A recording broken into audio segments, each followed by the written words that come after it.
And so actually in the beginning of March, we, the Vollgeld Initiative, had the chance to present our idea or our initiative in front of this chamber, and so we had a presentation, and some members of the chamber, they came and debated about the matter.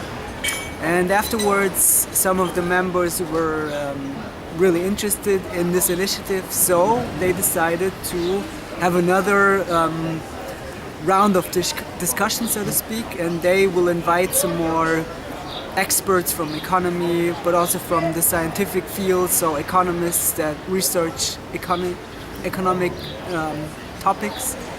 And so there will be another round of discussion about the initiative with some outside experts that will comment about various matters of the initiative.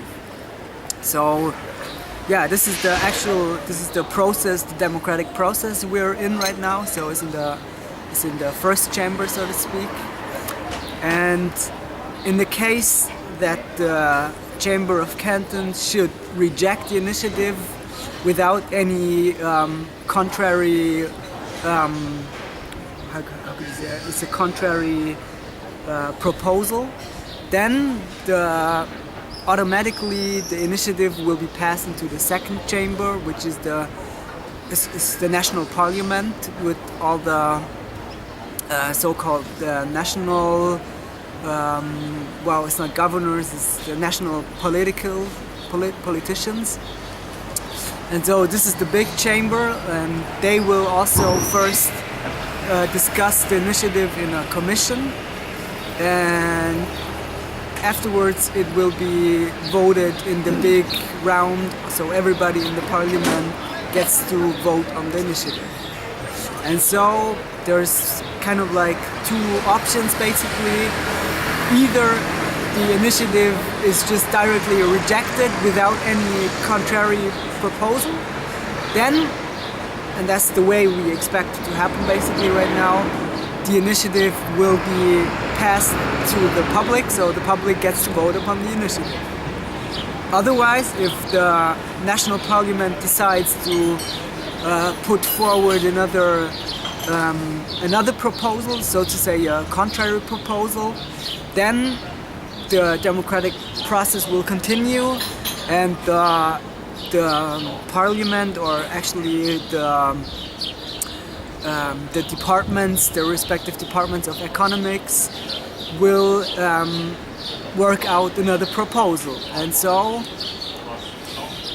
in a third step, the public, or the people in Switzerland, will get to vote not only on the Vollgeld initiative, but also on the second proposal that is designed by the government, so to speak.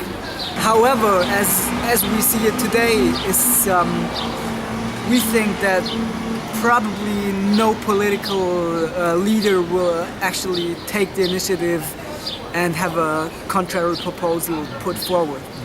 Because we think that probably the initiative will just get passed through the first and the second chamber, and that it will be directly voted upon by the people. Yeah.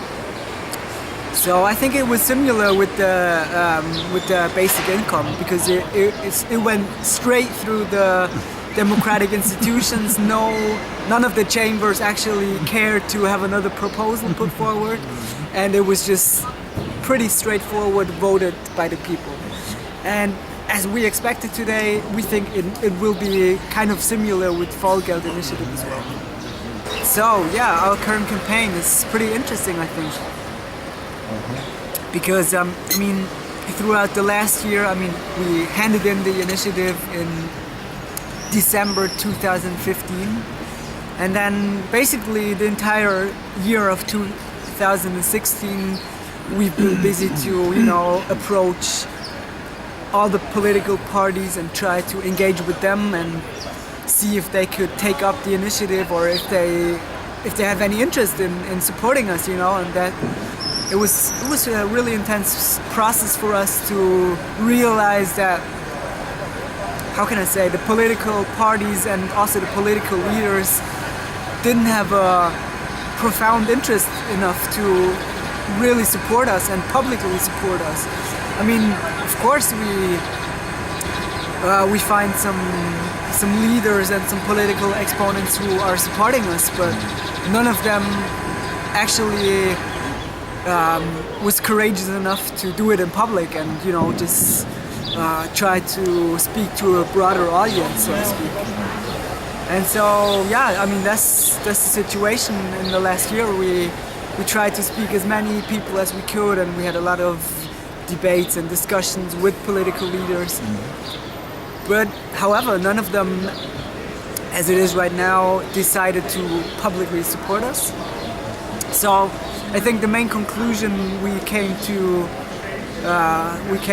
that came to our minds was that we had to focus our initiative again on the people, you know, because that's the main important thing about our initiative. And it was from the beginning, we had no support from political leaders or any interest groups or companies, whatever. It was mainly about us. It was the people who organized it. It was the people who care about the money system.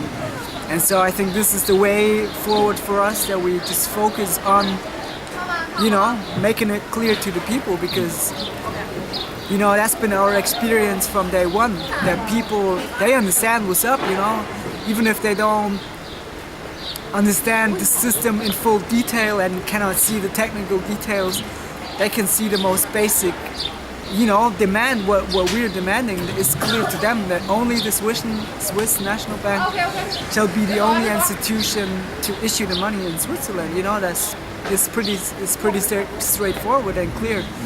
And it would only lead to a much more transparent and better understandable system. So I think people are with us, and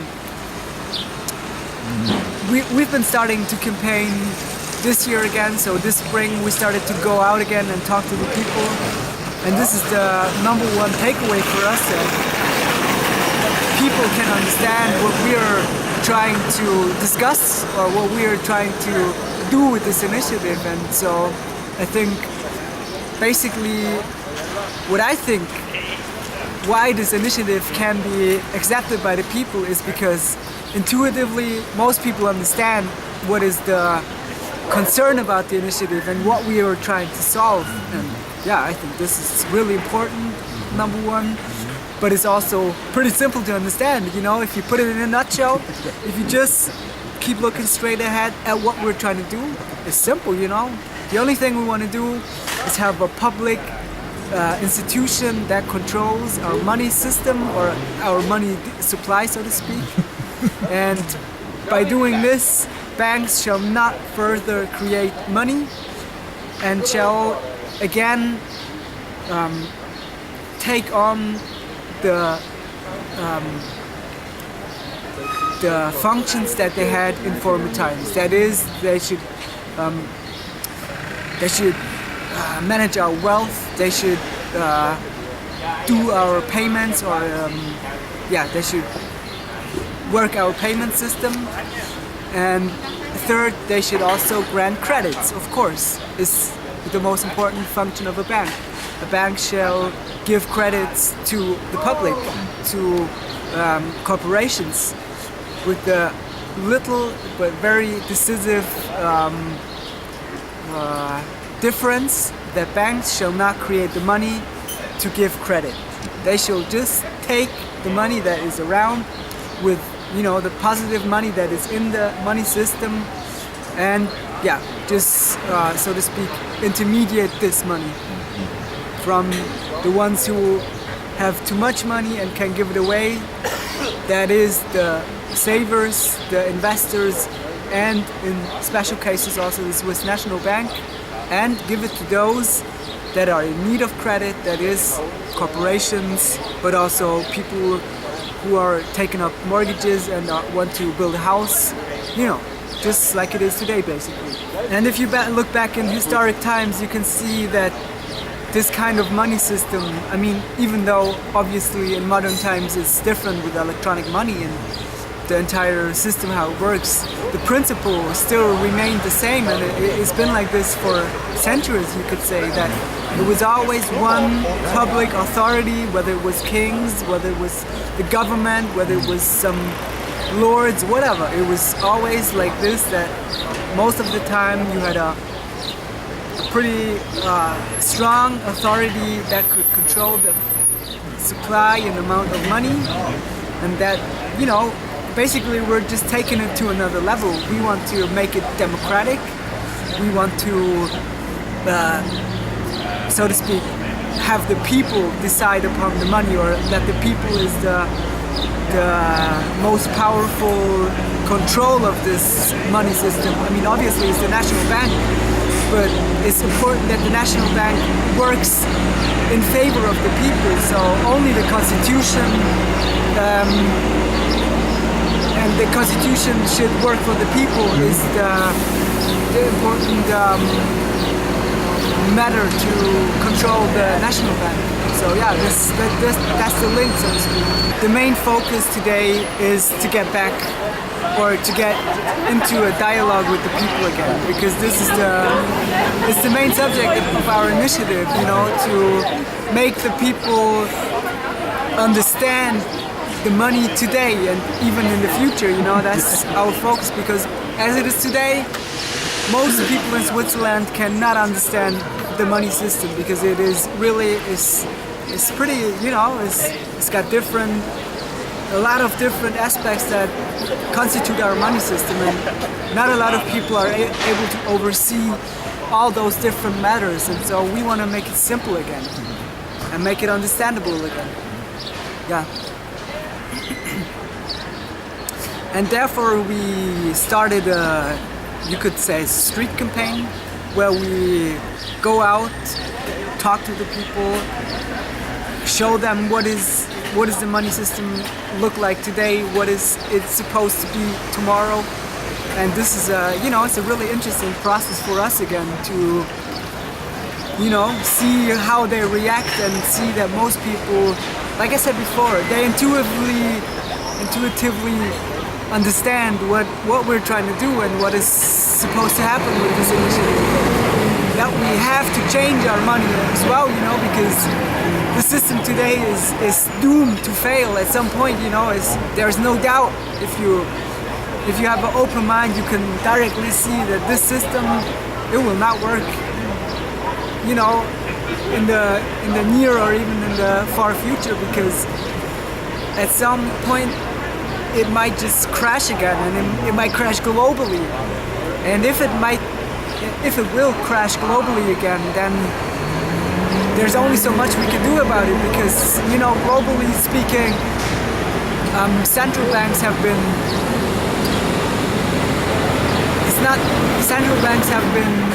flooding the economies with money, and they have reached the zero lower bound of the interest rate, so they cannot further lower it to further make banks get out more money from the central bank. And, you know, it's just that this money flood has so to speak, it has overcome every dimension known before. So it's just, how can I say, it's like, it's completely, we have completely taken up all our instruments that we can use to further stimulate the economy. You can see it today. It's just whether you take the monetary policy of the European Central Bank, that is the quantitative easing policy.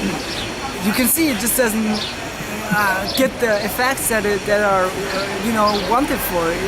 It doesn't stimulate the economy as it should. It just, well, mainly stimulates the financial economy, that is the banks, who are, you know, taking up a lot of money and then invest it again into the financial sector, you know, by creating money themselves in turn, you know. And that is just, it's not working basically anymore. And so, yeah, people see that it has to change, and it will change, because for us it's clear that if the system doesn't change, it will crash, and it will crash badly at some point.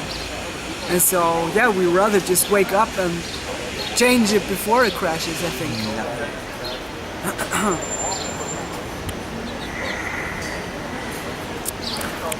And so, yeah, in this campaign, we're really focusing on making the money system as simple and clearly understandable as possible. And I think people appreciate it, you know, because we have an honest interest in becoming a clear money system. And I think this is what draws people to our initiative, because, you know, we don't have a political interest, we're not bound to any interest, we don't have nothing to lose, basically, because we are people from the public. We speak for them. We're not any political leaders. We don't come from the economy. I mean, most of us don't. And so, yeah, I think, at least from the financial economy.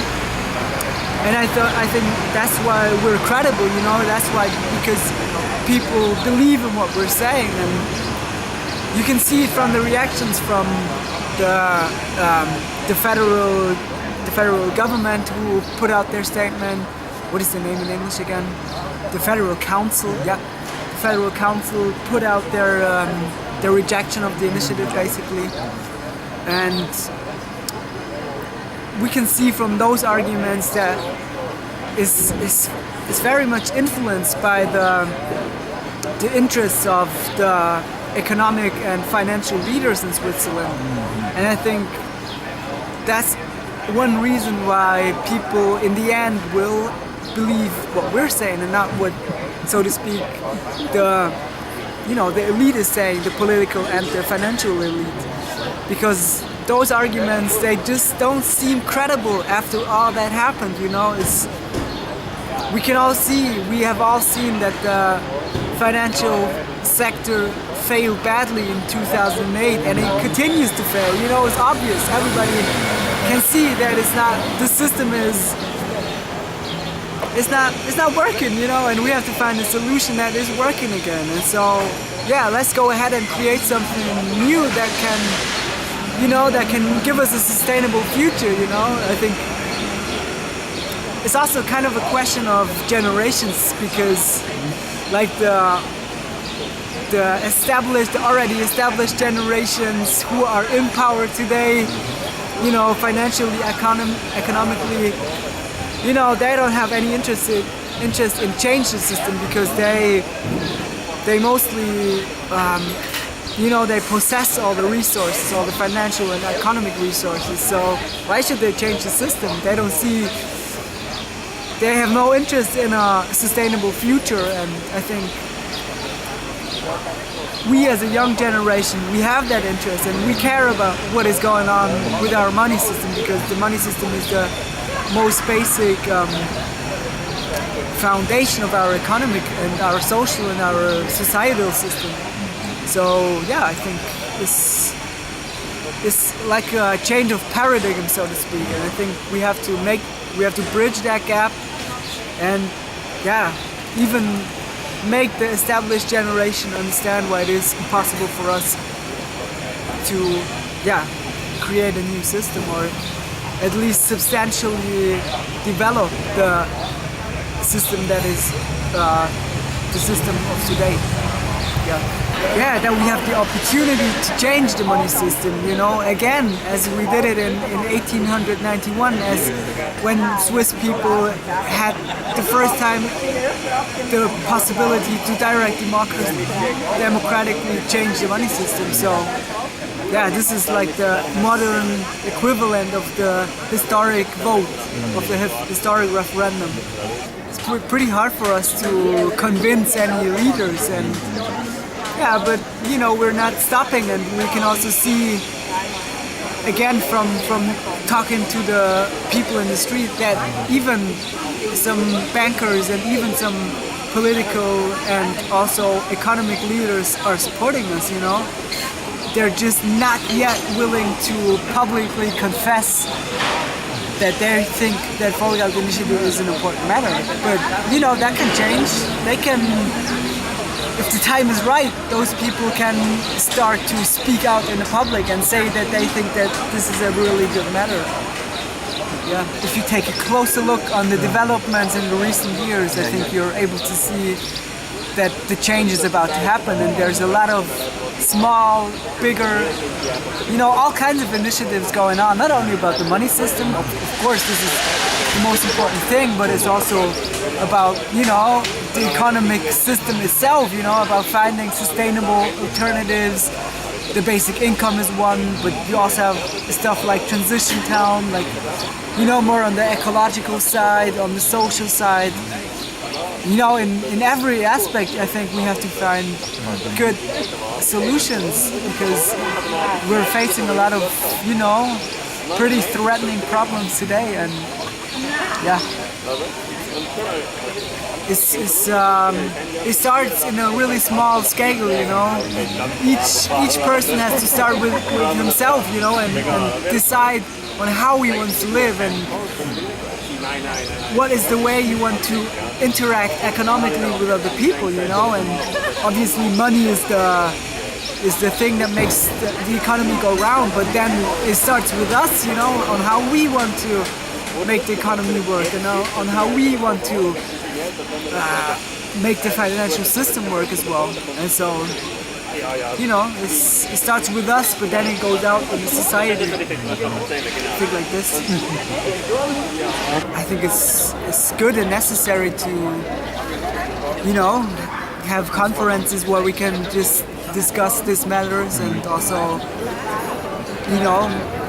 exchange not only ideas about the money system but also about the democratic system, because obviously what Vollgeld Initiative wants is a change of money system, but in a worldwide perspective what has to change is also the democratic perspective, because, of course this is a very Swiss perspective, but nevertheless I think our experiences show that it's really important for people to have the possibility for democratic participation, And I think, if you take Japan as an example, I think this could be I think there are a lot of institutions already established in order to have direct democracy brought to Japan as well, because I think people in Japan could also appreciate just the idea of direct democracy, and because this is, it's a concept behind this idea that we, the people, can decide what is good for us and what is not good for us. And yeah, I think Japanese people can take a lot of these ideas and take it, to their country and make it work in Japan. So I think, I will be excited to come and visit. Yeah.